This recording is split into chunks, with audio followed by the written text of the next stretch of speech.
Bismillahirrahmanirrahim. Assalamualaikum warahmatullahi wabarakatuh. Innal hamdalillah nahmaduhu wa nasta'inuhu wa nastaghfiruhu wa natubu ilaih wa na'udzu billahi min syururi anfusina wa min sayyiati a'malina. May yahdihillahu fala mudilla lahu wa may yudlil fala hadiyalah. Wa asyhadu an la ilaha illallah wahdahu la syarikalah wa asyhadu anna Muhammadan abduhu wa rasuluhu la nabiyya ba'dah. Ya ayyuhalladzina amanu taqullaha haqqa tuqatih ولا تموتن إلا وأنتم مسلمون فإن أصدق الحديث كتاب الله وخير الهدى هدى محمد صلى الله عليه وسلم وشر الأمور محدثاتها وكل محدثة بدعة وكل بدعة ضلالة وكل ضلالة في النار.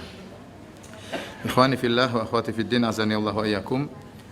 Alhamdulillah pada malam hari ini kita diberi kesempatan kembali oleh Allah Subhanahu wa taala untuk kembali mempelajari kitab yang sangat agung, Kitabut Tauhid karangan Syekh Muhammad bin Abdul Wahhab rahimahullahu taala. Terutama lagi pada hari-hari ini Raja Wahabi datang ke Indonesia. Sementara Ustaz-Ustaz Wahabi diusir, rajanya dikejar-kejar ya. Baik, hadirin dan hadirat yang dirahmati oleh Allah Subhanahu wa taala, kita masuk pada bab yang ketiga. Barang siapa mengamalkan tauhid dengan semurni-murninya pasti masuk surga tanpa hisab. Dan kita sudah menjelaskan dalil yang pertama, dalil yang kedua. Kita lanjut pada dalil yang terakhir. Silakan buka pada halaman 13 atau dari halaman 12. Dari Husain bin Abdurrahman, beliau berkata, "Kuntu inda Sa'id bin Jubair." Suatu ketika aku berada di sisi Sa'id bin Jubair.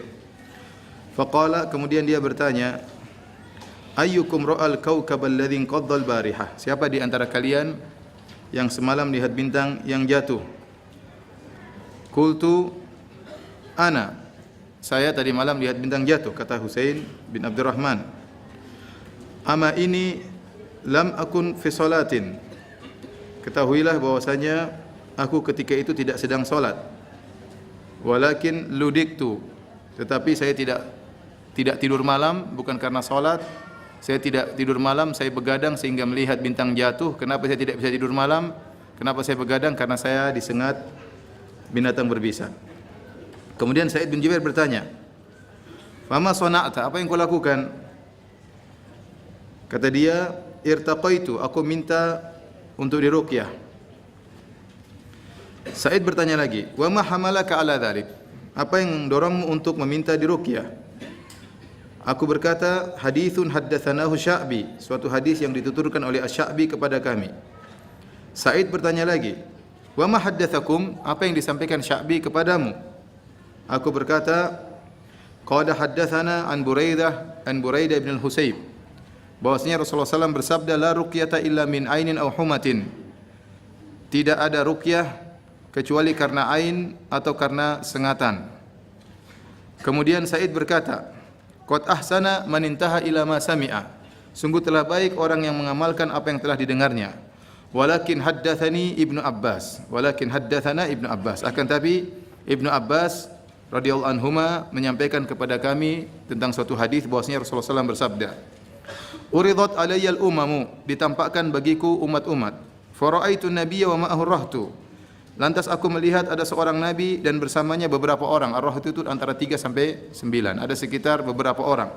Wan nabiyyu wa ma'ahu rajul wa rajulani. Ada nabi yang pengikutnya cuma 1 orang, ada nabi yang pengikutnya 2 orang. Wan nabiyyu wa laysa ma'ahu ahadun. Dan ada seorang nabi tidak ada pengikutnya sama sekali. Idrufi ali sawadun azimun. Kemudian ditampakkan kepadaku sawadun azim, itu hitam yang besar, artinya jumlah yang sangat banyak. Fadhanantu annahum ummati. Maka aku menyangka itu adalah umatku. Faqila li hadza Musa wa qaumuhu. Maka dikatakan kepadaku itu adalah Musa dan kaumnya. Fanadhartu fa idza sawadun azimun. Saya melihat ke arah lain, tiba-tiba ada sekumpulan hitam yang banyak, artinya sekumpulan orang yang banyak. Faqila li hadza ummatuk. Maka dikatakan ini adalah umatmu. Wa ma'ahum sab'una alfan yadkhuluna al-jannata bighairi hisabin wala adzab.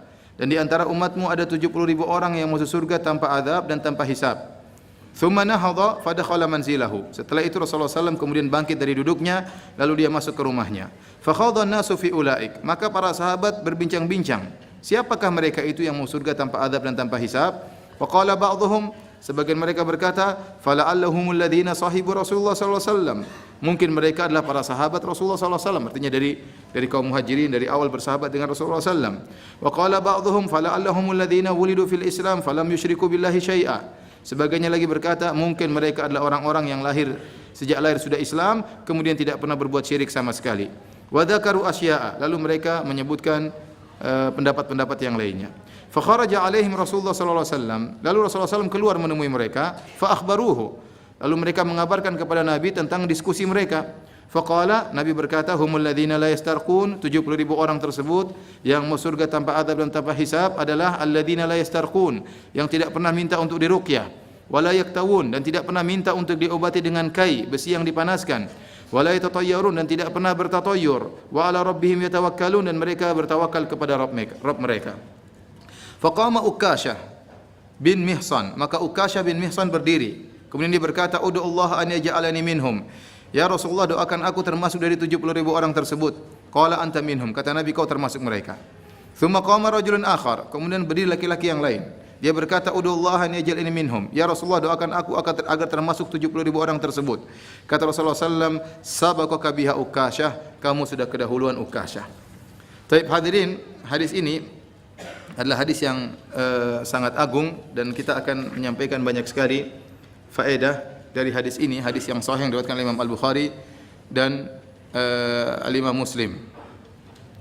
Taib, kita kembali. Yang pertama dari Husain bin Abdurrahman, dia sedang duduk bersama Sa'id bin Jubair. Sa'id bin Jubair adalah murid dari Ibnu Abbas radhiyallahu taala anhuma.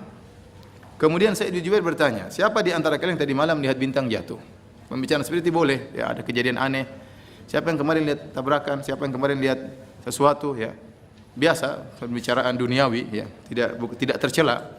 Ya, karena jarang bintang jatuh, maka Sa'id bin Jubair bertanya, "Ayyukum alladzi ra'a kaukab alladzi qadda al-barihah?" Siapa di antara kalian yang semalam lihat bintang jatuh? Maka Husain bin Abdurrahman berkata, "Saya yang lihat." Kemudian dia berkata, "Ama ini lam akun fi salatin." Adapun aku tidak tidur malam karena saya sedang tersengat, bukan karena sedang sholat. Ya. Karena kalau bintang terjatuh di malam hari, berarti yang melihat bintang jatuh tersebut tentunya tidak tidur.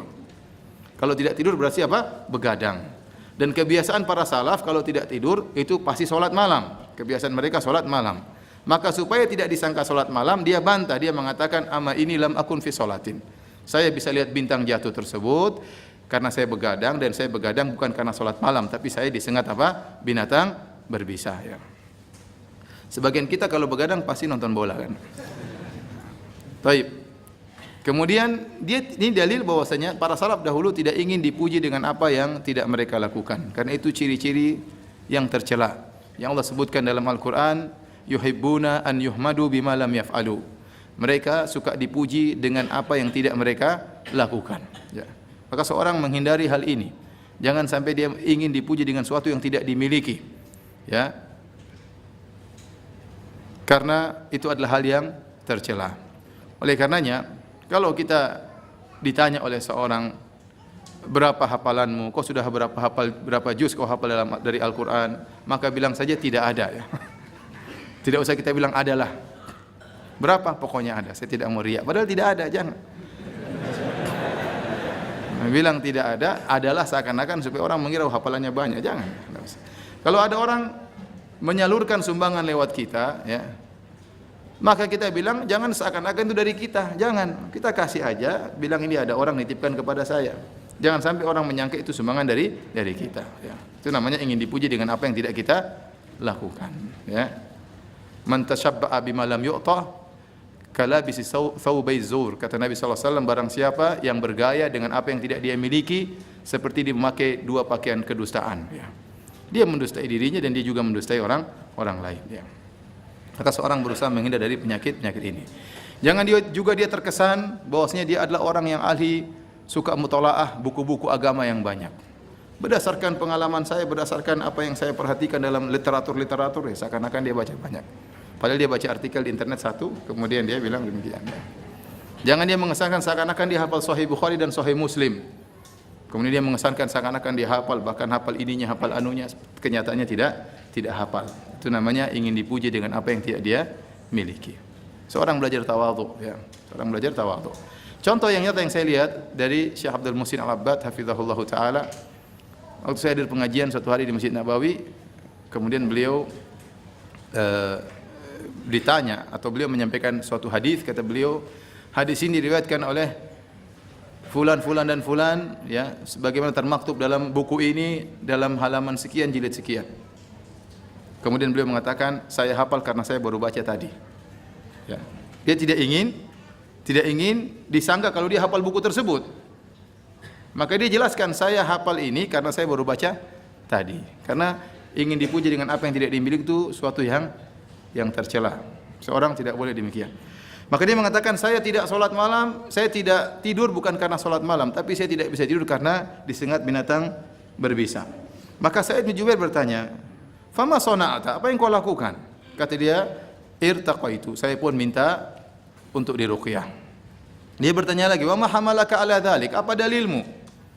Ini pertanyaan biasa, seorang melakukan sesuatu, kita tanya, apa dalilmu? Ini biasa di antara salaf, apa dalilnya? Maka dia tidak tersinggung, dia sebutkan dalilnya. Haditsun haddatsanahu Sya'bi. Ada dalil dari hadis yang diriwayatkan Sya'bi kepada kami. Dari Buraidah bin Husayb disebutkan sanadnya. Dari Sya'bi, dari Buraidah bin Husayb, dari Nabi SAW. Rasulullah SAW bersabda, La ruqyata illa min ainin aw humatin. Tidak ada ruqyah kecuali karena ain atau karena humah. Ain adalah musibah yang menimpa seorang dikarenakan pandangan mata. Adapun humah adalah binatang, sengatan binatang berbisa. Dia punya dalil tentang apa yang dia lakukan. Ternyata Rasulullah SAW mengatakan tidak ada ruqyah kecuali karena musibah yang akibat pandangan mata atau karena humah, karena sengatan binatang berbisa. Nah, ikhwani fillah wa akhwati fiddin azanillahu wa iyyakum, ruqyah diperbolehkan, ya. Ruqyah syar'iyyah diperbolehkan. Rasulullah SAW meruqyah dirinya, meruqyah orang lain. Rasulullah SAW juga diruqyah oleh malaikat Jibril, ya. Diruqyah juga oleh malaikat Jibril. Jadi ruqyah tidak mengapa. Adapun ain adalah pengaruh jahat yang disebabkan oleh rasa dengki, pandangan orang melihat dengan pandangan dengki, atau karena pandangan kagum, lupa mengucapkan memuji Allah Subhanahu wa taala. Jadi dua sebabnya. Bisa jadi pandangan karena dengki, seperti Allah sebutkan dalam Al-Qur'an, wa in kadu la yazliqunaka alladhina wa in kadu la yazliqunaka, gimana ayatnya? Wa iyyakadu alladhina kafaru la yuzliqunaka bi absarihim.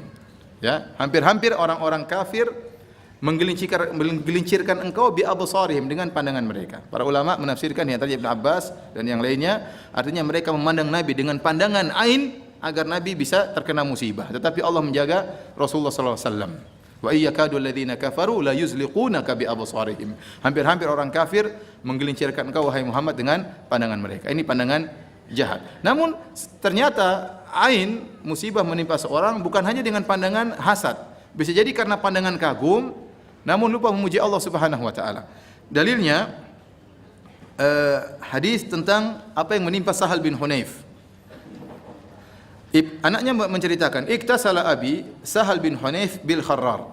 Ayahku Sahal bin Hunayf sedang mandi di suatu tempat namanya Al-Kharrar, suatu nama tempat di kota Madinah. Fanaza'a jubbatan kanat alaihi. Lalu dia melepaskan bajunya, jubah yang dia pakai. Wa Amir bin Rabi'ah yanzur. Ada sahabatnya Amir bin Rabi'ah memandang Sahal bin Hunayf. Wa kana Sahlun rajulan abyad hasan al-jild. Dan Sahal bin Hunayf ini seorang yang berkulit putih dan kulitnya halus, kulitnya indah. Qala Amir bin Rabi'ah, temannya yang sedang lihat dia buka baju, terpesona melihat tubuh Sahal yang putih bersih. Kemudian dia berkata, "Ma ra'aitu kal yaumi wala jilda adra." Aku tidak pernah lihat orang kulitnya sebagus ini, bahkan mengalahkan kulit gadis. Katanya begitu. Bahkan mengalahkan indahnya kulit apa? Seorang gadis. Fawu'ika Sahlun makanahu, maka Sahal pun langsung sakit tatkala itu, langsung di tempat tersebut, tidak tertunda, langsung sakit tatkala itu. Maka ain itu pengaruhnya cepat. Makanya Rasulullah SAW bersabda, al ainu haqqun. Ain, ya, musibah yang bisa menimpa seorang karena pandangan mata itu benar adanya. Walau kana syai'un sabaqal qadar sabaqathul ain. Kalau seandainya ada sesuatu yang bisa mendahului takdir, maka akan didahului oleh al ain. Wa idza stuksiltum faksilu. Kalau kalian diminta untuk mandi maka mandilah. Rasulullah SAW mengatakan, "Lau kana syai'un sabaqal qadar." Kalau ada sesuatu yang bisa mendahului takdir maka itu adalah ain. Ini kata para ulama ala jihatil mubalaghah, hiperbola. Maksudnya Rasulullah SAW menjelaskan ain itu bisa menimpa dengan cepat. Lihatlah apa yang dialami oleh Sahal bin Hunayf, dipuji oleh Amir bin Rabi'ah, ya, "Ma ra'aitu mithlal yaum wala jilda azra." Aku tidak pernah melihat orang seperti ini. Sebelumnya tidak pernah saya lihat seperti saat ini saya lihat, bahkan mengalahkan kulit seorang gadis. Maka dia langsung sakit tatkala itu. Fashadda wa'quhu. Kemudian sakitnya semakin parah. Fa utiya Rasulullah sallallahu alaihi wasallam fa ukhbira anna Sahlan wa'iqa wa annahu ghairu ra'ihin ma'aka. Lalu ada orang datang kepada Nabi sallallahu alaihi wasallam mengabarkan, "Wahai Rasulullah, sungguhnya Sahal sakit dan dia tidak bisa berangkat pergi bersamamu." Maka Rasulullah SAW pun mendatangi Sahal. Kemudian Sahal bercerita tentang apa yang menimpanya. Tadi saya mandi, kemudian dipuji oleh Amir bin Rabi'ah, langsung saya sakit. Maka Rasulullah SAW berkata, "Alama yaqtulu ahadukum akhahu?" Kenapa salah seorang dari kalian menyakiti saudaranya? "Ala barrakta?" Wahai Amir bin Rabi'ah, kenapa kau tidak memberikan doa keberkahan bagi Sahal? Yaitu dengan mengucapkan barakallahu fiik, ya, atau tabarakallahu ahsanul khaliqin, ya, memuji Allah, atau kita mendoakan keberkahan baginya. Dia kagum dan dia lupa memuji Allah Subhanahu wa taala. Kemudian kata Nabi sallallahu alaihi wasallam, "Innal aina haqqun." Sungguhnya ain, penyakit yang sebab pandangan mata itu benar adanya. Tawaddu' lahu, berwudulah untuknya. Fatawadda'a lahu Amir bin Rabi'ah, maka Amir bin Rabi'ah kemudian berwudu. Kemudian setelah itu ditumpahkan ke tubuh Sahal bin Hunayf, bekas wudu orang yang pandangannya tadi. Maka akhirnya dia pun sembuh, laisa bihi ba'sun, kemudian dia sembuh, akhirnya dia pergi bersama Nabi sallallahu alaihi wasallam. Dalam ini hadis riwayat Al-Imam Malik dalam Al-Muwatta dan juga Ibnu Hibban. Dalam riwayat yang lain, hadis riwayat Ibnu Majah, kata sang perawi, fa amara Amiran an yatawadda. Maka Amir diperintahkan oleh Nabi untuk berwudu. Fa ghassala wajhahu, dia pun mencuci wajahnya, wa yadayhi ilal mirfaqain. Kemudian dia mencuci tangannya sampai kedua kakinya. Wa rukbatayhi, tangannya sampai kedua sikunya. Kemudian dia mencuci kedua lututnya. Wa dakhilata izarihi, kemudian dia mencuci bagian dalam sarungnya. Ini ada khilaf di kalangan ulama, apa maksudnya? Bagian dalam sarungnya. Ada yang mengatakan bagian belakang, ada yang mengatakan bagian bawah.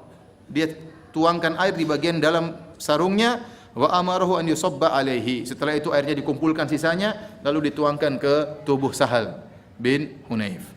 Makanya bisa jadi seorang terkena sakit gara-gara ain kita. Makanya Rasulullah SAW mengatakan, wa idza stuksiltum faksilu. Kalau kalian diminta untuk mandi agar air sisanya tadi ditumpahkan kepada orang yang terkena ainmu, maka lakukanlah.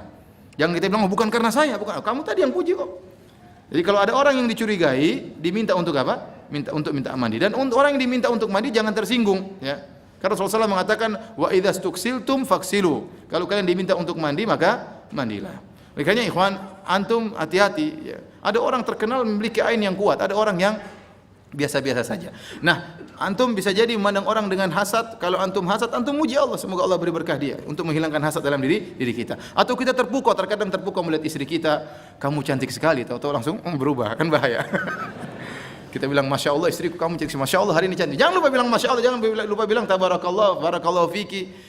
Atau antum kagum, terkadang antum mungkin memandang anak antum dengan pandangan kekaguman yang tidak seperti biasanya. Hati-hati. Kalau antum lihat anak-anak, "Masya Allah saya hari ini luar biasa." Jangan lupa bilang apa? Barakallahu fika. Tabarakallahu ahsanul khaliqin. Masya Allah, puji Allah.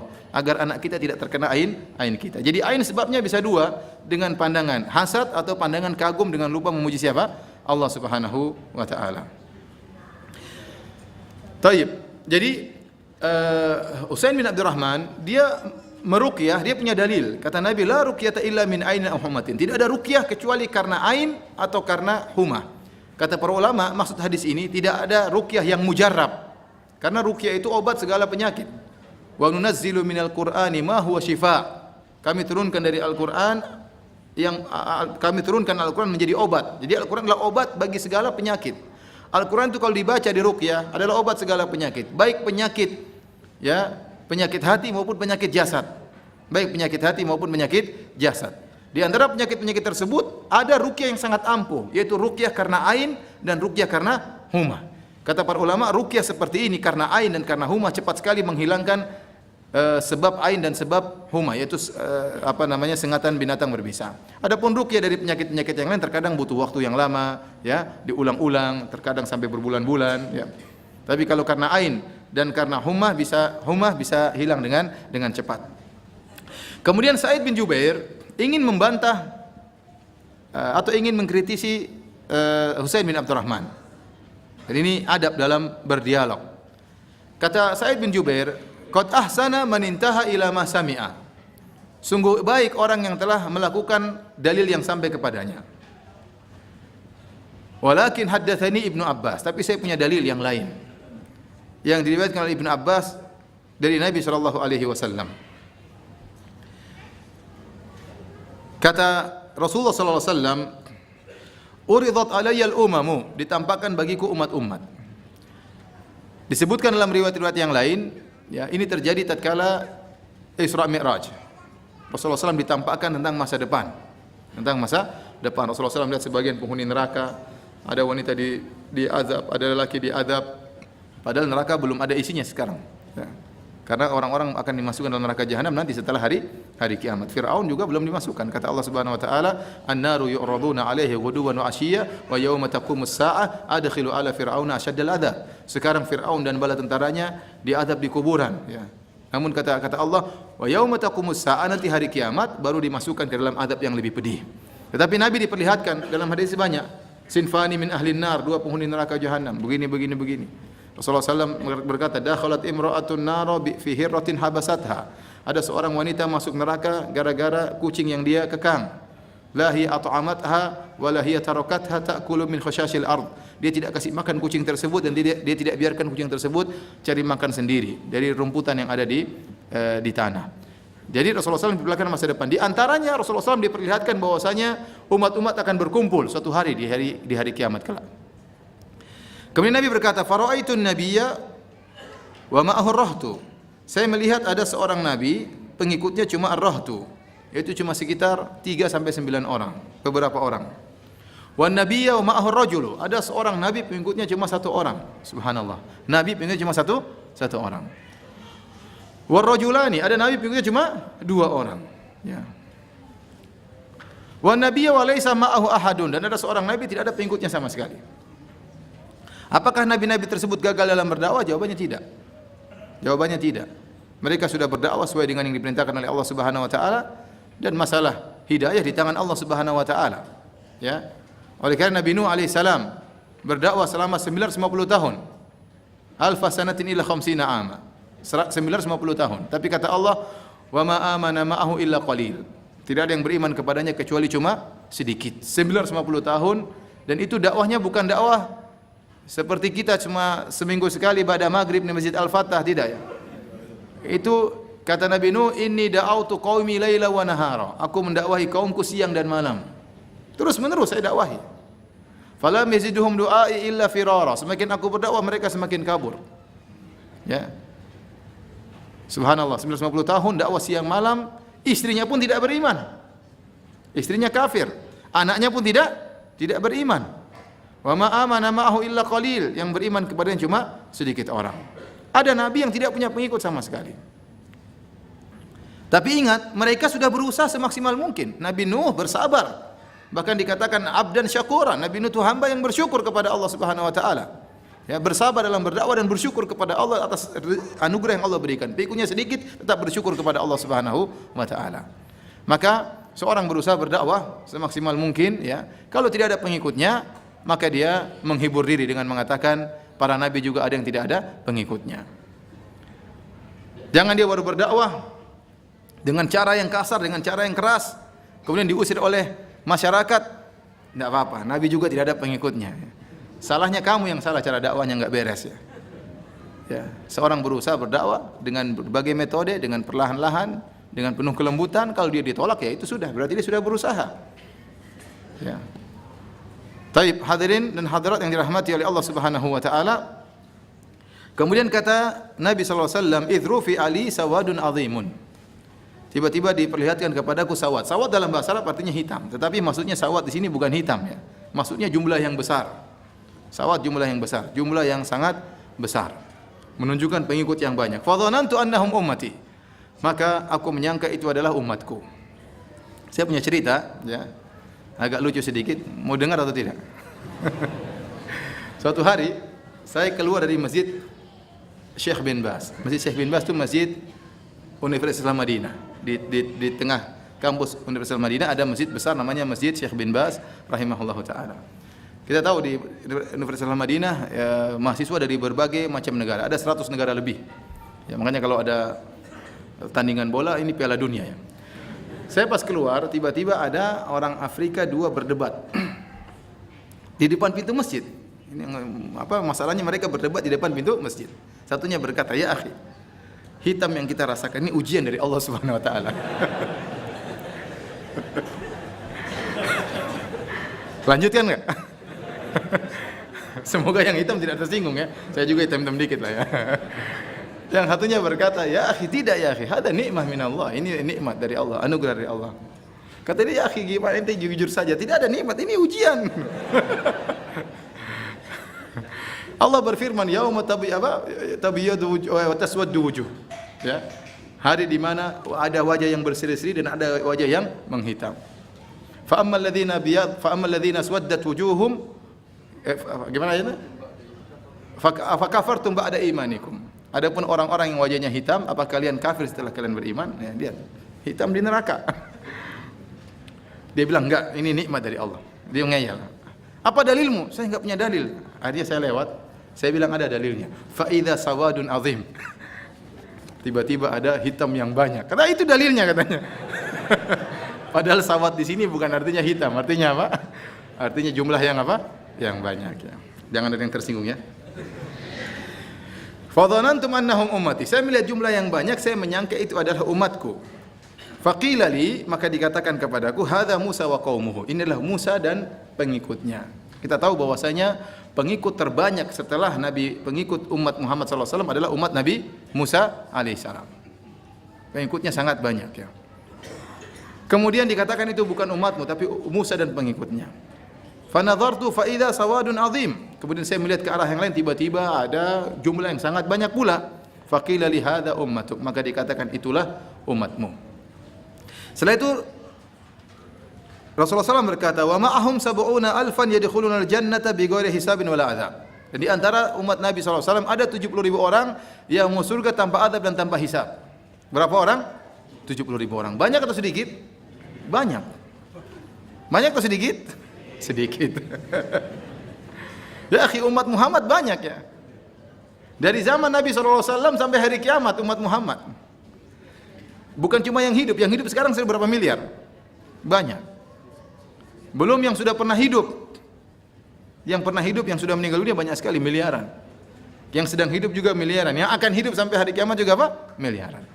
Ternyata yang mau surga tanpa azab dan tanpa hisab cuma 70.000 orang. Nah, kita mungkin enggak masuk dalam situ. Berat. Saingan kita para sahabat, para tabi'in, Imam Malik, Imam Syafi'i, saingannya berat. Iya atau tidak? Mungkin masuk atau tidak?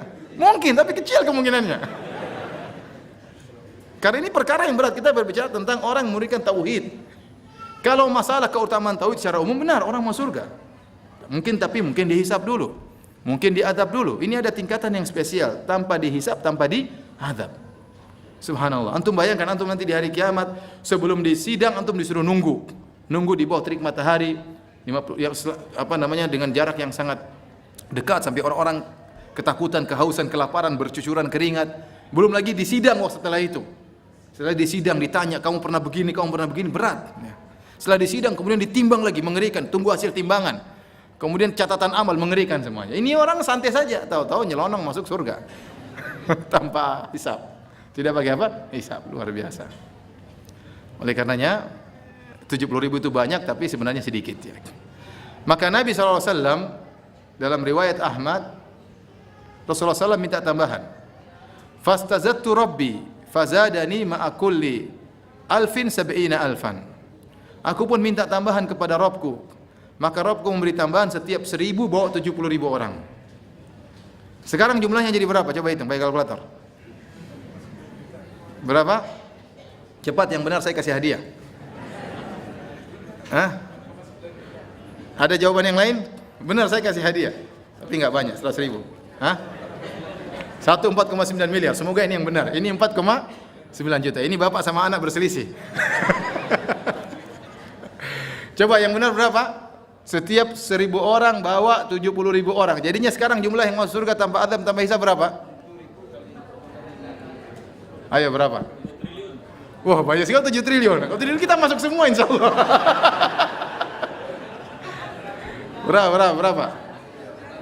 4.900.000. Yang bilang 4.900.000 berapa orang? Coba angkat tangan.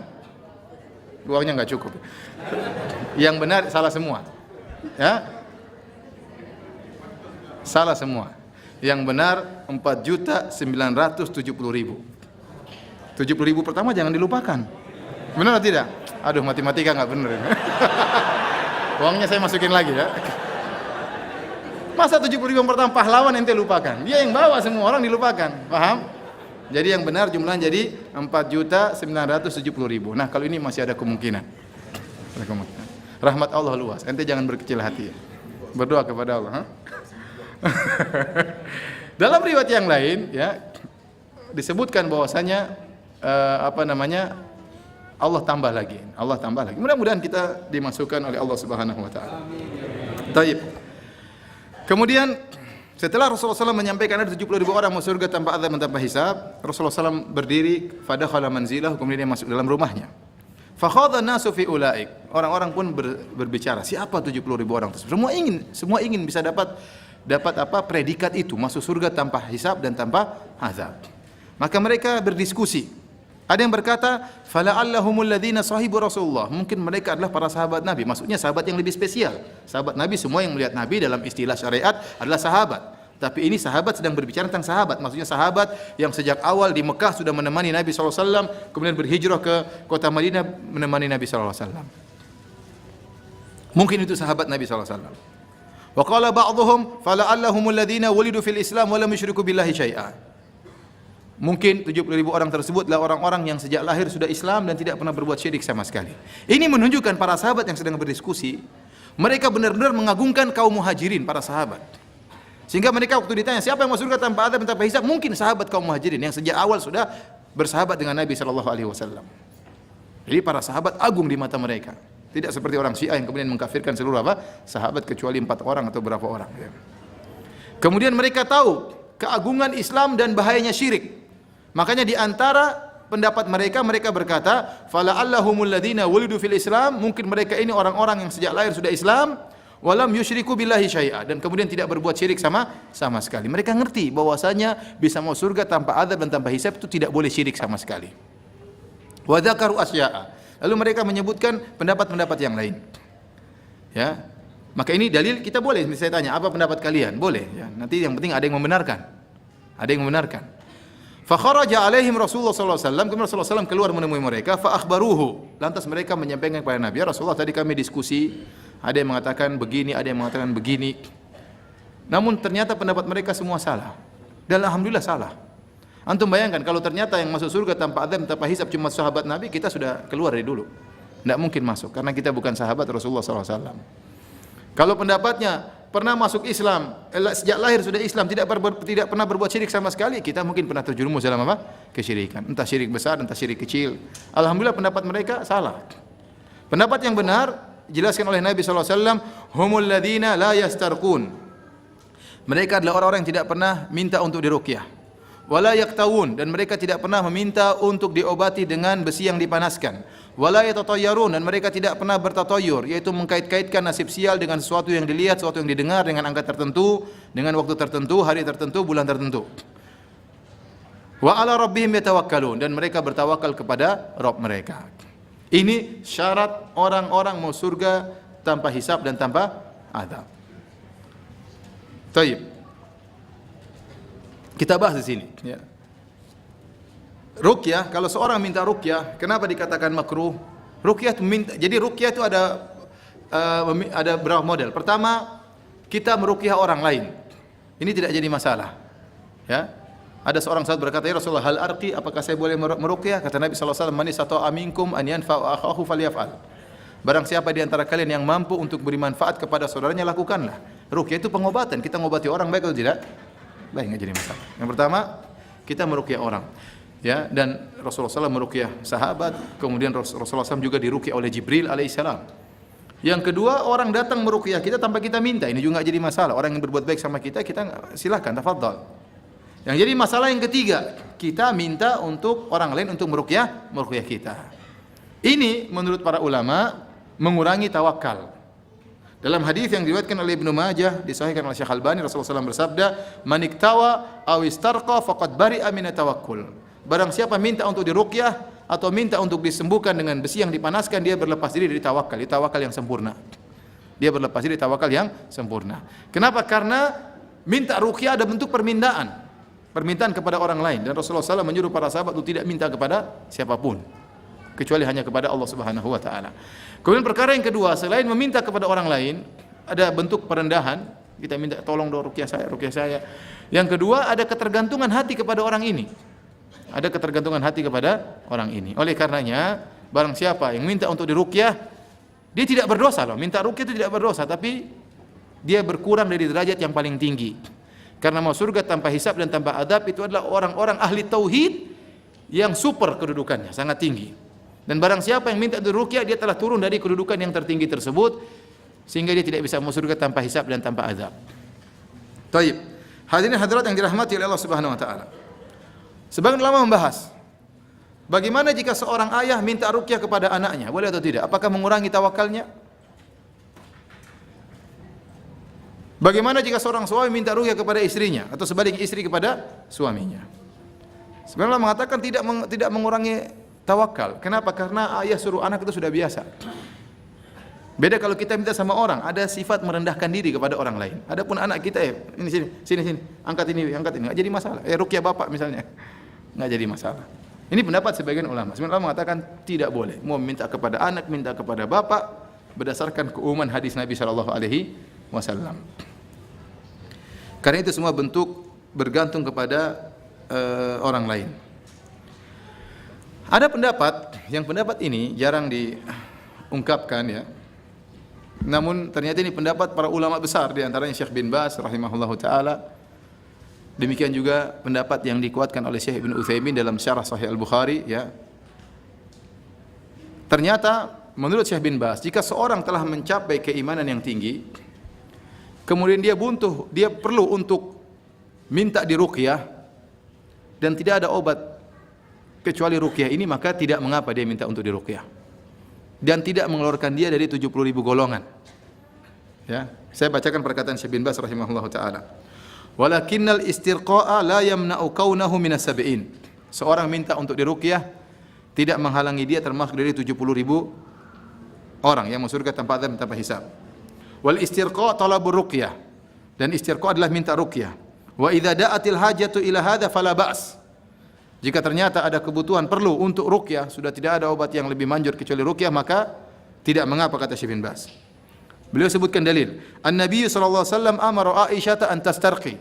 Rasulullah SAW pernah menyuruh Aisyah untuk minta diruqyah. Wahai Aisyah, mintalah untuk cari orang meruqyahmu. Wa amara umma auladi Ja'far an tastarqi li auladiha. Dan Rasulullah SAW juga pernah menyuruh Asma binti Umais untuk mencari orang minta ruqyah agar meruqyah anak-anaknya. Fala haraja fi dzalik, dan tidak mengapa. Ya, kenapa Rasulullah SAW pernah menyuruh Aisyah untuk minta apa? Minta diruqyah. Saya bacakan dalil-dalilnya. Di antaranya dalam Sahih Al-Bukhari dari Aisyah radhiyallahu anha, beliau berkata, "Amarani Rasulullah SAW an yustarqa minal ain." Rasulullah SAW memerintahkan aku untuk minta diruqyah karena ain. Dalam riwayat yang lain dalam Sahih Muslim, karena Rasulullah SAW ya'muruni an astarqiya minal ain. Rasulullah SAW menyuruhku untuk aku minta ruqyah kepada orang lain. Rasulullah SAW menyuruh Aisyah untuk minta ruqyah kepada orang lain. Dalam Sahih Muslim. Dalam hadis yang lain juga dari Ummu Salamah, anna Nabi SAW ra'a fi baitiha jariyatan fi wajhiha saf'atun. Rasulullah SAW melihat ada seorang budak wanita remaja yang di wajahnya ada warna kuning-kuning. Maka Rasulullah SAW berkata, istarqu laha, mintalah ruqyah, mintalah carilah orang untuk meruqyah budak wanita ini. Fa inna biha nadhrah, karena dia kena ain. Karena dia kena ain. Tadi ini hadis riwayat Al-Bukhari. Demikian dalam hadis riwayat Ibnu Majah. Qalat Asma Asma bintu Umais berkata, "Ya Rasulullah, inna bani Ja'far tusibuhumul ain." Wahai Rasulullah, Bani Ja'far, anak-anaknya Ja'far, anak-anak suamiku kena ain. Rasulullah SAW melihat mereka dalam kondisi badannya kurus. Ya, fa astarqi lahum, boleh enggak aku minta ruqyah untuk mereka? Kata Rasulullah SAW, "Na'am, boleh." Kata Rasulullah SAW, boleh. Oleh karenanya,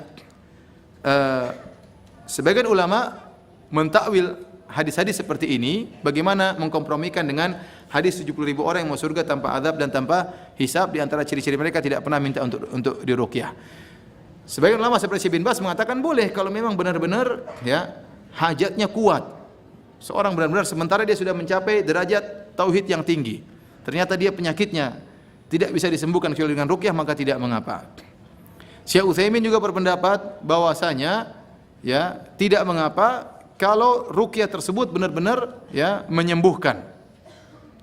Benar-benar menyembuhkan dan sudah tidak ada pengobatan lain, maka tidak mengapa untuk minta diruqyah. Wallahu bisawab, ya ikhwani fillah wa akhwati fiddin, azani Allah wa yakum. Seorang berusaha untuk tidak minta diruqyah kecuali kondisinya sudah sangat genting, tidak ada obat lagi yang lain kecuali ruqyah, maka tidak mengapa dia minta untuk diruqyah. Baik, kita lanjutkan. Humul ladzina la yastarqun wa la yaktawun, dan mereka adalah orang yang tidak pernah minta disembuhkan dengan besi yang dipanaskan. Tidak pernah minta disembuhkan dengan besi yang dipanaskan. Minta pengobatan dengan besi yang dipanaskan juga hukumnya makruh dan mengurangi tawakal. Sebagian ulama mengatakan kenapa? Karena orang-orang Arab dahulu memandang kalau sudah disembuhkan dengan kai, dengan besi yang dipanaskan pasti sembuh. Maka ada istilah pepatah mereka, akhirud dawa al-kai. Obat yang terakhir adalah apa? Al-kai. Sehingga mereka karena yakin kai ini begitu hebat, terkadang belum pakai obat yang lain mereka sudah pakai kai. Dan ini dibenci oleh Nabi SAW. Pertama ada ketergantungan, seakan-akan kalau sudah kai pasti sembuh. Dikhawatirkan ada lupa bahwa yang menyembuhkan adalah Allah Subhanahu wa taala. Seakan kalau sudah pakai kai pasti apa? Sembuh. Ini ada bentuk lupa bertawakal kepada Allah Subhanahu wa taala. Namun meskipun demikian, para ulama mengatakan tidak boleh mengkiaskan pengobatan yang lain dengan kai. Jangan kita pahami kalau begitu Ustaz tidak boleh kita berobat. Enggak, boleh berobat. Rasulullah SAW mengatakan, "Dawu mardhakum," berobatlah. Mengobatilah orang yang sakit di antara kalian. Tadawu ibadallah, wahai hamba-hamba Allah, berobatlah kalian. Jadi kita disuruh untuk berobat. Tidak bisa mengkiaskan obat dengan kai. Khusus yang tidak diperbolehkan adalah kai, karena kai bentuk pengobatan, di situ ada penyiksaan dengan api yang besi yang dipanaskan dengan api. Rasulullah SAW benci karena tergabungkan dua. Pertama ada penyiksaan dengan besi yang dipanaskan, yang kedua karena ada ketergantungan kepada kai tersebut, seakan-akan lupa kepada Allah Subhanahu wa taala. Baik, kita azan dulu, kita lanjutkan habis itu insyaallah taala.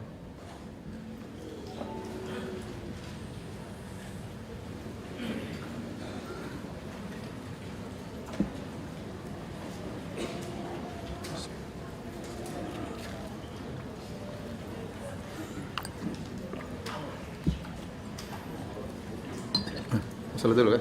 Oh ya, salat dulu kalau gitu, kita salat dulu. Habis salat kita lanjutkan lagi ya, insyaallah.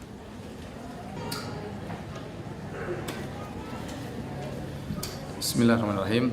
Alhamdulillah, salatu wassalamu ala Rasulillah wa ala alihi wa ashabihi wa mawalah. Kita lanjutkan pengajian kita, hadirin hadirat yang dirahmati oleh Allah Subhanahu wa taala. Di antara ciri-ciri mereka yang masuk surga tanpa azab dan tanpa hisab adalah tidak pernah minta untuk diruqyah, tidak pernah minta untuk diobati dengan besi yang dipanaskan, wala yatatayyarun, dan mereka tidak pernah bertatoyur. Tatoyur ini insyaallah ada pembahasannya secara tersendiri dalam bab-bab berikutnya, tetapi secara ringkas saya ingin jelaskan. Tatoyur yaitu mengkaitkan nasib sial, nasib buruk dengan sesuatu yang dilihat atau yang didengar, ya, atau dengan angka tertentu, dengan hari tertentu, ya.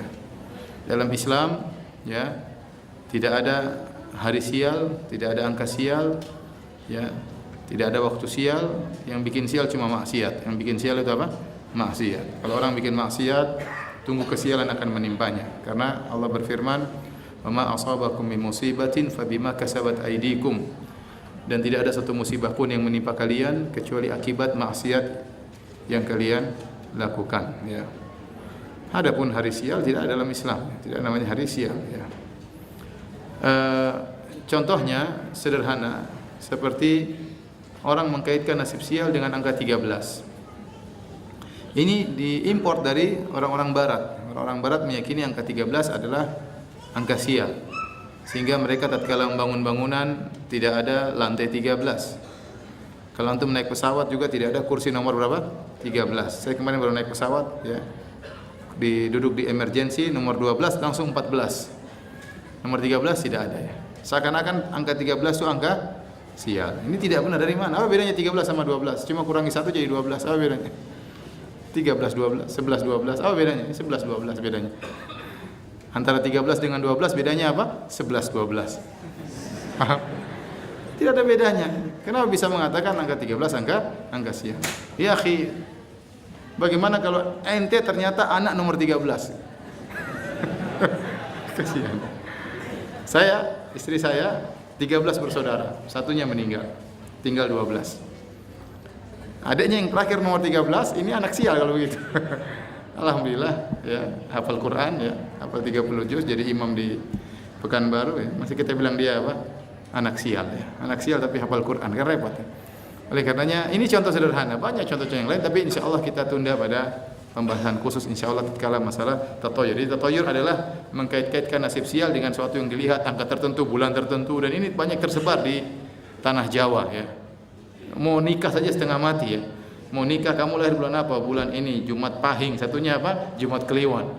Oh, nikahnya harus dihitung-hitung dulu, pakai rumus forecast atau apa? Hitung. Tidak bisa sekarang, harus 6 bulan lagi. Ini namanya bikin sial hitung-hitung seperti ini. Akhirnya apa? Pernikahan jadi apa? Tertunda. Gara-gara sialan dalam apa? Hitung-hitung. Coba kalau nggak pakai hitung-hitung, langsung nikah. Gara-gara hitung-hitungnya keliru, akhirnya ditunda 6 bulan dan yang lainnya. Jadi ini hal-hal yang merepotkan diri sendiri. Hal-hal yang merepotkan di sini dan ini banyak. Dan ini ternyata ini merupakan kesyirikan. Ternyata merupakan apa? Kesyirikan, tapi dia syirik kecil. Kemudian kata Nabi SAW, wa ala rabbihim yatawakkalun, dan mereka bertawakal kepada Rabb mereka. Inilah kunci kenapa mereka mencapai derajat yang sangat tinggi. Karena tawakal mereka sangat tinggi. Ini kita kenapa belajar kitab tauhid? Saya sering sampaikan kitab tauhid ini bukan cuma untuk orang awam. Bagi kita yang sudah belajar, sudah ngaji pun harus belajar. Dalam rangka untuk meningkatkan tawakal kita kepada Allah, dan Allah terkadang beri kita ujian-ujian untuk melatih tawakal kita. Tawakal dalam mencari nafkah, tawakal dalam berdakwah, tawakal dalam segala hal. Ya, kita bertawakal, serahkan kepada Allah Subhanahu wa taala. Dan itu berjalan apa? Bukan sekedar ilmu, tapi perlu praktek. Ya, dan itu akan berjalan dalam kehidupan kita sehari-hari. Maka kunci utama mereka mencapai derajat yang tertinggi karena mereka memiliki tawakal yang sangat tinggi. Sampai-sampai tidak meminta untuk diruqyah, sampai-sampai tidak mau untuk disembuhkan, minta untuk disembuhkan dengan besi yang dipanaskan, dan mereka tidak bertatoyur. Kemudian kata sang perawi, faqama Ukasyah ibnu Mihsan, berdirilah Ukasyah bin Mihsan, sahabat namanya Ukasyah.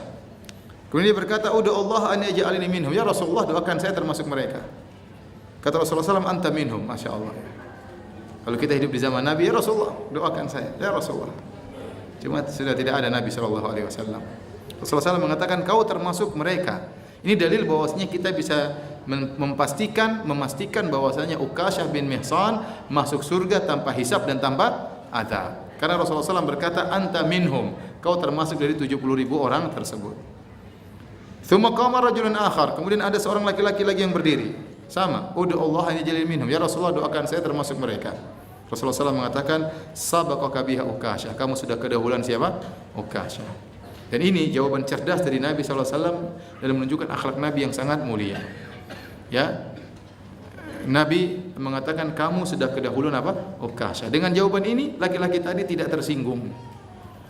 Coba kalau Nabi bilang, oh kamu tidak, wah gimana kira-kira? Gimana kira-kira kalau Nabi bilang, oh kamu tidak? Satunya saya, kamu juga tidak. Gimana perasaan? Langsung stres, langsung futur dan macam-macamnya. Tapi Rasulullah SAW sengaja untuk menutup pintu. Ya. Nanti khawatir, bisa jadi lelaki ini termasuk, bisa jadi termasuk. Khawatir nanti ada yang tidak termasuk, angkat tangan, ya Rasulullah saya gimana? Coba bayangkan 5 orang, ya kamu juga, kamu tidak. Gimana kira-kira? Ya pasti sedih. Oleh karenanya Syekh Abdul Razak hafizahullah taala pernah satu hari mengadakan pengajian. Dan biasa ada qori'nya, ada tukang bacanya. Setelah baca dijelaskan oleh Syekh Abdul Razak. Qori ini baca salah-salah. Orang yang dengar ini salah nahunya. Fathah didhamakan, dhamma difathahkan. Dan itu merubah arti. Kalau dia orang Arab tapi salah baca. Kemudian saya jelaskan. Orang yang dengar sudah gelisah. Kemudian baca lagi kedua kali.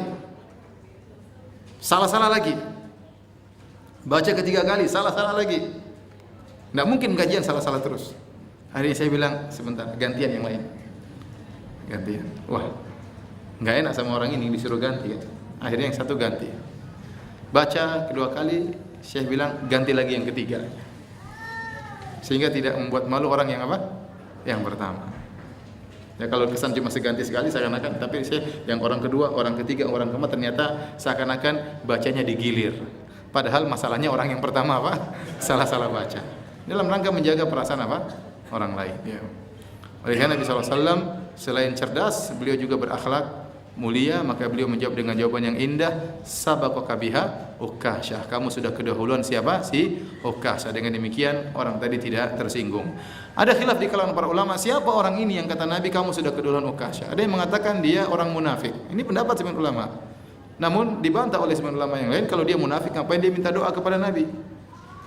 Dia bukanlah orang munafik, cuma Rasulullah SAW menutup pintu itu, pintu orang minta-minta, sehingga Rasulullah SAW mengatakan kamu sudah kedahuluan siapa? Ukasyah bin Mihsan radhiyallahu taala anhu. Taib hadirin dan hadirat yang dirahmati Allah Subhanahu wa taala, ya. Nanti antum bisa baca sendiri faedah-faedah dari kandungan bab ini di halaman 14, 15 dan 16. Saya rasa kita cukupkan kajian kita sampai sampai sini aja dulu. Kita lanjutkan lagi minggu depan insyaallah bab keempat, takut terhadap kesyirikan. Taib, kalau ada yang bertanya saya persilakan ya.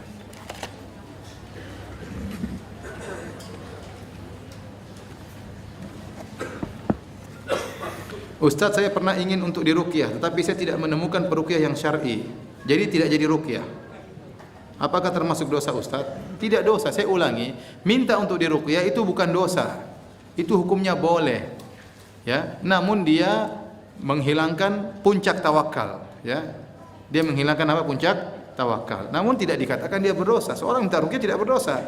Tapi dia turun derajat dari derajat puncak tawakal menjadi derajat di bawahnya.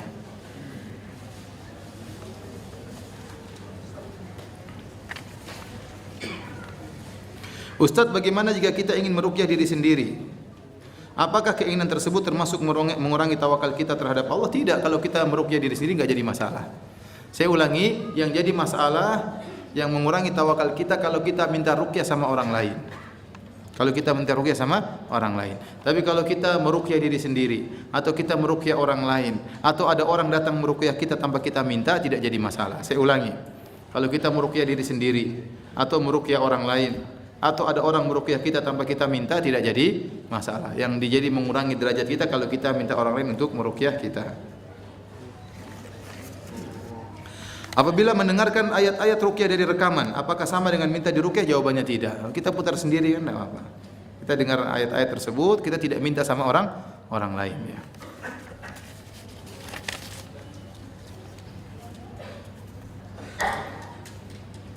Ustaz, apakah orang yang memakai tato tidak bisa masuk surga tanpa hisab?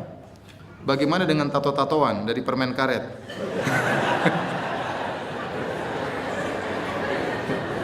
Yang 1-2 hari bisa hilang.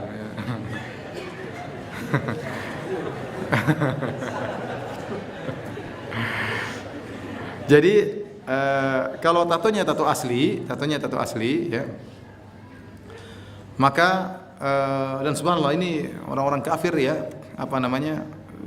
sangat hobi dengan tato dan macam-macam. Dan tato macam-macam. Saya kalau dengar teman saya orang Amerika yang juga ngajar di Masjid Nabawi, teman saya Thohir White, ya, orang Amerika, kalau bercerita tentang tato luar biasa. Ya, sampai ada yang pernah datang kepada dia. Kata dia, "Syekh, saya punya tato. Terus masalahnya di mana?" "Tato saya di dubur." Sampai kayak gitu orang-orang kafir, ya. Kita kemudian diikuti oleh orang Islam. Namun kalau seorang bertobat kepada Allah Subhanahu wa taala, ya insyaallah tidak jadi masalah, ya. Tidak menghalangi dia untuk masuk surga dan juga tidak menghalangi dia untuk masuk dari 70.000 golongan yang masuk surga tanpa hisab dan tanpa azab. Yang penting dia bertobat kepada Allah Subhanahu wa taala. Kalau dia bisa tutup, dia tutupin. Kalau dia bisa hilangkan tanpa memberi kemudaratan, maka silakan. Tidak harus kemudian ngambil strik, kemudian apa? Enggak, ya. Itu memberi kemudaratan, ya. Yang dia bertobat. Kalau tidak bisa ada cara yang aman, maka biarin saja, enggak apa-apa. Dia bertobat kepada Allah, kemudian dia tutup. Karena sebagian orang sudah sembuh dari tatonya liatin terus. Ada orang gitu, ikhwan, tatonya kelihatan terus. Kayaknya dia pamer tatonya. Kayaknya dia bilang saya dulu penjahat. Kamu ngapain pamer? Udah ada tato sembunyikan. Kalau tersingkap nggak jadi masalah. Tapi jangan pamer terus kau punya tato ya. Tato itu tutup ya. Itu sesuatu yang memalukan. Tapi kalau kau bertobat kepada Allah nggak jadi masalah. Jadi intinya tidak harus dihilangkan. Kalau bisa dihilangkan dengan cara yang aman maka harus. Tapi kalau dengan cara yang berbahaya dengan setrika dan macam-macamnya tidak perlu merusak apa? Merusak tubuh. Ya sudah kita bertobat kepada Allah dan insya Allah tidak mengapa.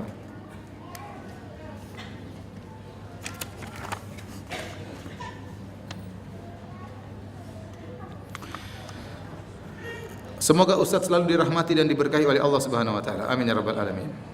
Alhamdulillah saya bisa mencukupi kebutuhan keluarga.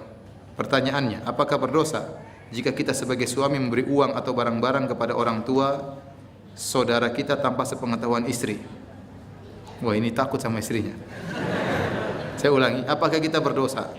Kalau kita sebagai suami, jadi keluarga sudah tercukupkan. Istri sudah cukup, anak sudah cukup, tapi punya uang berlebihan. Apakah berdosa jika kita sebagai suami memberikan uang atau barang-barang kepada orang tua atau istri saudara kita tanpa sepengetahuan istri? Jawabannya tidak berdosa. Jawabannya tidak berdosa. Kewajiban suami kepada istri adalah memberi nafkah, sandang, pangan, papan, belikan baju. Ya. Jangan istri beli sendiri, kita belikan baju buat istri. Makan juga kita yang tanggung. Tempat tinggal juga kita yang tanggung. Jangan kita bilang, sayang, kau kan punya harta warisan, beli rumah dong. Enggak, kita yang beli. Jangan minta harta warisan apa? Istri. Atau itu hasil dia sendiri. Nah, kalau kita sudah penuhi kebutuhan itu, maka kita berhak memberikan kepada ibu kita. Kita punya kewajiban menyambung silaturahmi, ayah, ibu, kakak, adik, tante, bibi, berikan semuanya. Yang penting istri sudah terpenuhi. Namun demikianlah kondisi para suami Indonesia. Saya sampaikan kepada ibu-ibu yang ada di atas, banyak-banyak bersyukur kepada Allah ya. Karena suaminya orang Indonesia ya. Kenapa? Banyak orang Indonesia begitu baik kepada istrinya, sampai kalau dia dapat gajian, gajinya semua kasih istrinya. Nih, istri, ini gaji saya bulan ini. Bulan kemarin mana? Kan sudah kemarin. Terus kalau dia perlu sesuatu, dia minta, sayang, saya mau beli sesuatu, begitu. Istrinya yang kasih. Jadi dia seakan-akan terima gaji dari istrinya. Apalagi kalau mau berikan sama ibunya, sayang, saya mau minta duit buat apa? Buat ibu. Berapa? 1 juta. Buat apa ya? Buat makan. Ngapain 1 juta kemahalan? Ibu itu makan tempe 200.000 cukup. Ya sudah 200.000. Dan itu banyak di tanah air kita. Banyak atau tidak? Banyak. Antum kalau di Arab tidak ada seperti itu. Saya punya teman-teman tidak ada seperti itu. Pokoknya dia punya gaji, punya dia. Istrinya kasih makan, sudah selesai. Istrinya nggak tahu uang dia berapa. Bahkan saya punya teman, tadi saya katakan saya punya teman, HP-nya saja istrinya tidak berani buka. HP-nya istrinya tidak pernah dibuka HP-nya. Antum siapa yang HP-nya nggak pernah dibuka sama istrinya? Coba angkat tangan. HP tidak dibuka istri? Kenapa? Istri nggak tahu HP kan?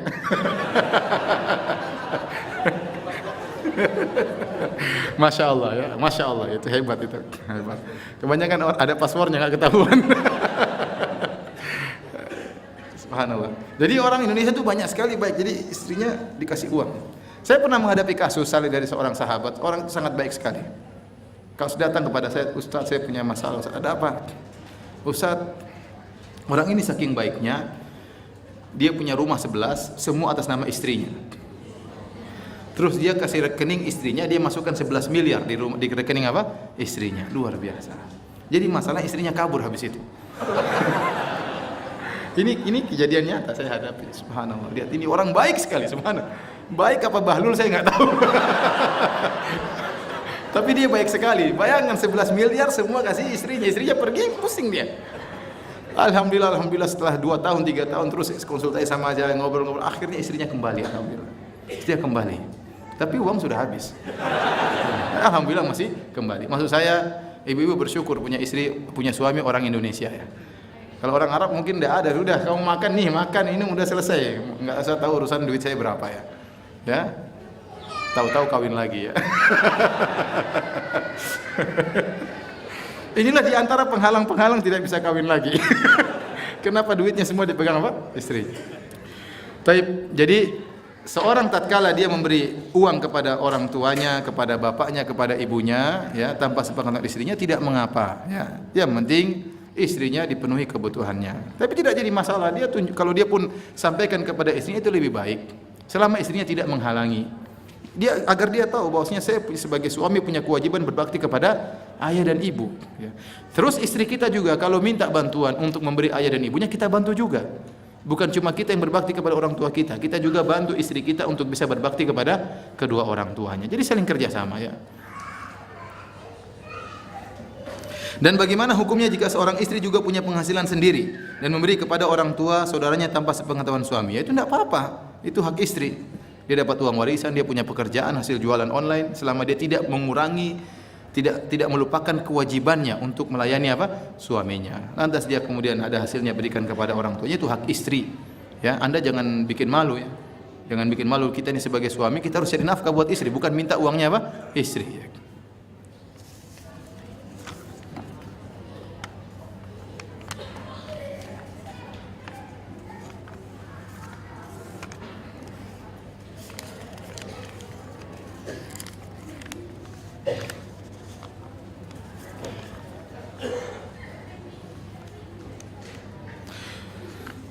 Bagaimana asal muasal kaum Yahudi? Ya, orang Yahudi itu keturunan Nabi Yakub alaihissalam. Jadi Nabi Ibrahim alaihissalam punya anak dua, Ismail, kemudian siapa? Ishak. Dari Ismail keluar Nabi Muhammad sallallahu alaihi wasallam. Dari Ishak punya anak Yakub. Dari Yakub itulah Israel. Yakub itulah Israel. Jadi disebut Yakub punya anak 12. Di antara 12 anak tersebut ada namanya Yusuf. Ada di antara namanya Yahuda. Yusuf punya saudara namanya Yahuda. 12 anak itulah yang dikenal dengan Banu Israel. Dengan Bani Israel. Dan semua orang Yahudi keturunan dari Bani Israel. Di antara mereka ada yang beriman dan ada yang kafir. Di antara mereka ada yang masuk Islam di zaman Nabi SAW. Dan juga zaman setelahnya masuk Islam, meninggalkan agama Yahudinya. Dan kebanyakan mereka bertahan dengan kekufurannya. Bahkan setelah mereka tahu Muhammad adalah utusan Allah Subhanahu Wa Taala, mereka tetap kufur. Ya. Dan ini dalil bahwasanya tidak semua keturunan Nabi maksum. Tidak semua keturunan Nabi itu maksum.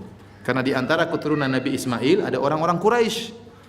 Abu Jahal, Abu Lahab juga keturunan siapa? Nabi Ismail. Dan di antara keturunan Nabi Yakub ada orang-orang Yahudi yang bejat sekarang ini. Jadi tidak semua keturunan Nabi itu maksum. Paham ya? Baik, demikian saja. Selanjutnya ada pertanyaan? Saya nggak punya pertanyaan, saya nggak tahu. Satu aja, Ustaz. Saya mau menanyakan ini, Ustaz. Judulnya berat banget, Ustaz, bagi saya, Ustaz. Jadi barang siapa yang mengamalkan tauhid dengan sebenarnya pasti masuk ke tanpa Ustaz. Dan bagi kami adalah yang tauhid ini sangat berat, gitu kan. Apalagi Ustaz menyampaikan sampai minta rupiah saja itu sudah hilang ketauhidan kita, Ustaz. Hilang ketauhidan kita. Sampai juga kita ain memuji orang gitu, Ustaz. Hilang ketauhidan kita, Ustaz. Nah, saya sebagai bagaimana untuk benar-benar kita memurnikan tauhid itu, Ustaz. Sampai katakanlah begini, kita takut apa, takut ada kemiskinan dan sebagainya, itu kan mau hilang tauhid kita, Ustaz. Maka sangat berat banget kalau sekiranya sampai Allah sampai Rasulullah SAW menyebutkan sampai hanya 70 orang saja, gitu kan? 70.000. Orang saja yang masuk. Ya. Jadi beliau bertanya betapa sulitnya seorang untuk mencapai tingkatan tauhid tertinggi. Memang itu perkara yang sulit. Tapi ada tingkatan tauhid di bawahnya. Ini mudah ya, selama seorang berusaha tidak melakukan syirik besar dan syirik kecil, maka dia mencapai kesempurnaan tauhid. Tapi ada yang lebih tinggi lagi, itu tawakalnya sangat tinggi. Mereka itulah yang 70.000 orang masuk surga tanpa azab dan tanpa hisab. Ya. Pernyataan beliau tadi, Ustadz, bagaimana kalau kita minta ruqyah saja tauhid kita hilang? Jawabannya bukan tauhid kita hilang, tapi tingkat puncak tertinggi yang hilang. Tauhid kita masih ada. Orang bermaksiat tauhidnya berkurang, tapi tauhidnya masih ada. Nah, bagaimana kita yang penuntut ilmu? Ya, makanya kita belajar dan kita banyak istighfar dan perbaiki diri. Yang penting kita berusaha tatkala kita meninggal dunia, benar-benar kita di atas puncak tauhid yang sempurna. Ya, kita berusaha beristighfar, kalau ada kesalahan beristighfar, perbaiki diri. Manusia tempatnya salah dan benar. Kalau salah segera beristighfar, belajar lagi dan belajar lagi mengenal apa saja jenis kesyirikan. Karena kata Nabi SAW, ya bani Adam, law ataitani bi qurabil ardi khataya, thumma laqitani la tusyrik bi syai'a la ataituka bi qurabiha maghfirah. Ini hadis sudah lewat kita bahas. Allah berkata, wahai anak Adam, kalau kau bertemu denganku dengan bawa dosa sebesar bumi ini, dan kau tidak berbuat syirik sama sekali, maka aku akan mendatangkan kepadamu ampunan juga sebesar bumi ini. Dan untuk menghilangkan hati kita, membersihkan hati kita dari segala najis-najis kesyirikan, ini perlu perjuangan. Sambil belajar, sambil kita amalkan sedikit demi sedikit sampai kita mencapai tawakal yang tertinggi ya. Taib, demikian terakhir ya apa? Assalamualaikum warahmatullahi wabarakatuh.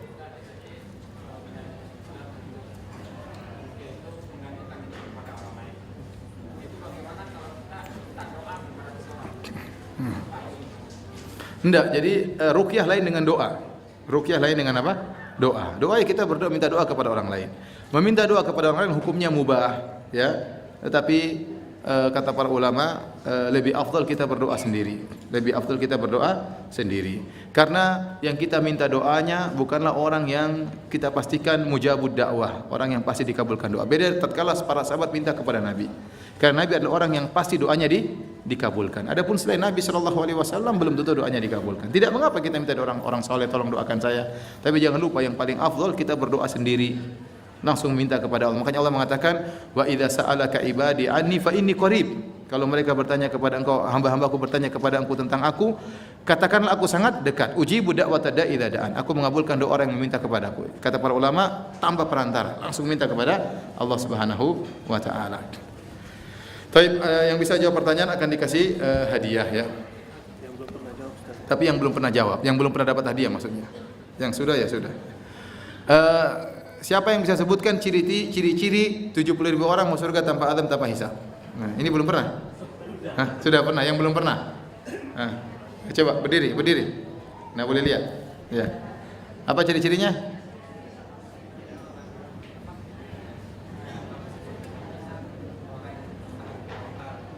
Bertawakal terus. Tidak minta diruqyah. Tatayur terus.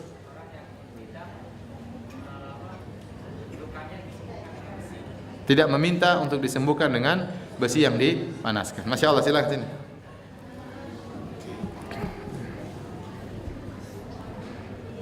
Pilih yang mana? Oh ya. Ini hadiahnya bukan dari saya. Baik, pertanyaan berikutnya. Sebutkan 2 faedah dari hadis yang tadi kita baca. 2 faedah saja. Silakan berdiri. Pada pertama, bolehnya meminta ruqyah dengan menyumbang air dan hewan berbisa. Ya, terus yang kedua? Adanya umat Nabi Muhammad SAW yang dapat keringanan Masya Allah, silakan.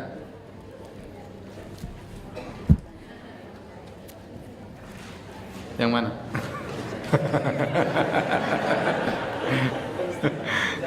Oh iya, kamu bukan punya saya. Baik.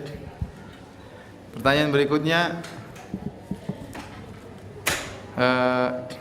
siapa yang bisa sebutkan hadis yang panjang tadi kita baca itu riwayat siapa? Sahabat siapa? Hah? Cepat, ayo silakan Pak, berdiri. Buraid bin Husayb, salah. Satunya lagi, siapa lagi? Ibnu Abbas ini.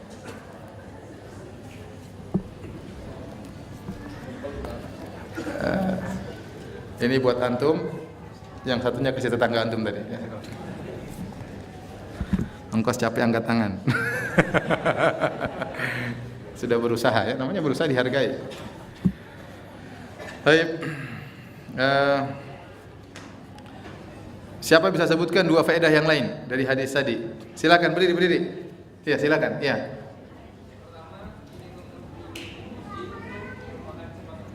Iya. Yang kedua?